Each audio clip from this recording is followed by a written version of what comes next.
Қыдыр атаға кезіккен бір кісі одан сұрапты. Суға батпай су бетінде жүрдіңіз. Бұл нағыз керемет емес пе деп? Мұның дәнемесі жоқ. Тақтай да судың бетінде қалқып тұрады депті. Нағыз керемет. Жеке шекарам деп қамал соғып алып жеке отыру емес. Адамдар арасында араласа жүріп, атымды адам қойған соң, қайтып надан болайын деп, адамдығыңды бұзбау. Міне нағыз керемет. Онда сізді ұшты дейді ғой. Нағыз керемет сол шығар, деп таңданыпты манағы кісі.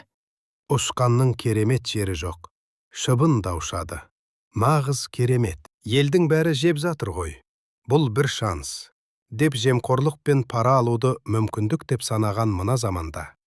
Адал болу, алдамау, өтірік айтпау, жақыныңды, отбасыңды сатпау. Депті де ғайып болыпты ақ киімді әулие ата.